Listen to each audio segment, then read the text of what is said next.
All right, Pete, college game day experience. There's the luster of your Arizona playing Arizona State. We talked about that. There's the luster of having a Baylor and TCU, of having an Oklahoma State, Oklahoma.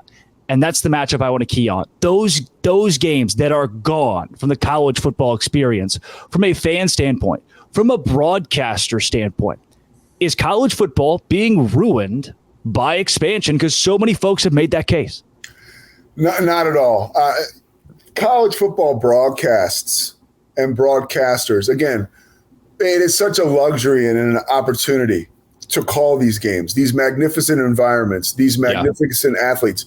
They don't change, right? You know that there's 45,000 strong at Texas Tech this September going crazy. And you know that when they play Texas, they'll be bloodthirsty, right? Yep. So you have, and I'm not even sure. I want to make sure. I don't even know that they're on their schedule in Lubbock. But you get the idea. Yeah, I'm not looking at the schedule right now, but you get the idea. So for a broadcaster, those environments, we still get to bring those to the audience at home. We still, that energy, we don't have to really do anything with that because it comes through your television screen. Now, as a fan, that's a whole nother walk of life and a whole nother ball of wax. It is frustrating because you grow up with these rivalries. It's romantic. Yeah. It's exciting. It's what you know. I mean, as a kid from Philadelphia, outside of Philadelphia, and I'm going to date myself here, but like the Friday after Thanksgiving, to watch Nebraska and Oklahoma play, and to see Jamal Holloway throw to Keith Jackson down the field on the road in Lincoln, and to quiet that stadium, and it was just amazing to be like, wow, there's something happening here on my television screen that's bigger than me. These rivalries and they're bigger than the players. So from a school perspective and an alumni perspective, I really can't speak to that in a sense. As a fan, I know how that impacted me. Mm-hmm. As an alumni, I think as a fan, it is different, right? You get these players on campus, you really don't get a chance to get to know them. You know, we talked about Dominic Richardson. You know, he has been so impactful at Oklahoma State, but now he's playing at Baylor, and it is kind of weird because in conference now, you know, Mike Gundy. Derek Mason was the defensive coordinator at Oklahoma State last year. He leaves. Joe Bob Cooter's there now. So you kind of have like, okay, this is different. Like now you're going against your old teammate if you're Oklahoma State. That's I've talked to coaches in the Big 12 on the basketball side where that's weird.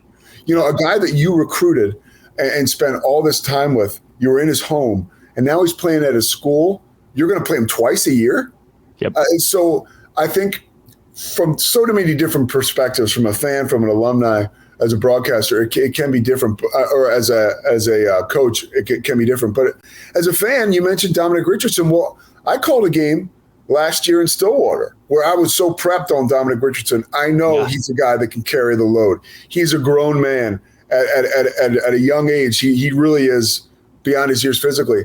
I know that guy. It's like free agency in football. I love Dominic Richardson in his game. I know who he is, so it doesn't affect me too much. And the energy and what college football is and the pageantry, that's not going anywhere. Yeah. It's not. Yeah.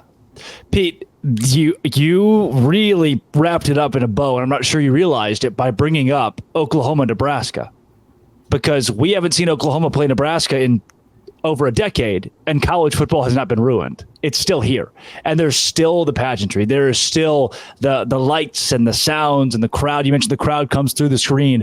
Is that just a case? This another round of realignment, right? The Southwest Conference fell apart. The Big 12 was realigned a couple of times. Is this just another case of NCAA football adjusting but not losing its magic? Well, yeah, it's never going to lose its magic. As far as I'm concerned, even if we whittle it down to just a couple conferences, I don't see it losing its magic in my lifetime. I do not, especially football, because the way that you look at it is athletes really, there is a freshman can't leave college football and go right into the NFL. Now, one, because there's rules, but two, because physically you really just can't. Yeah. I mean, it's a little bit of it's a real roll of the dice. There are certain guys, right, who break the mold. It goes all the way back to when I was a kid, like Moses Malone goes to play in the NBA, doesn't play in college right from high school. Now, I can happily say that was even before my time.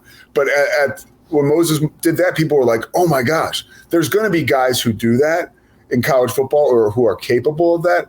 But overall, these guys need a place to play.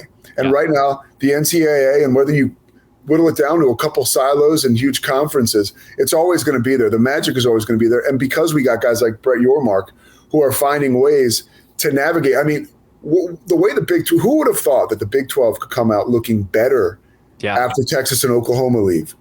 I mean, there's arguments to be made there, but you really could say, wow, this conference is still stacked when you look at basketball and football. So I think you have innovators and disruptors that are still around college football that are going on the positive side, who are going to make sure, because at the end of the day, Drake, there's a lot of do-re-mi out there to be made. Yeah. And so that will keep the wheels moving. I mean, you look at these TV contracts, they're huge. And now it's the product's always going to be there. It's the message is in the medium.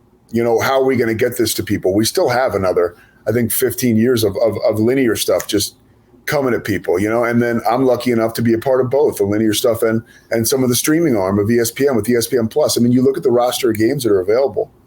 It's awesome. Yeah.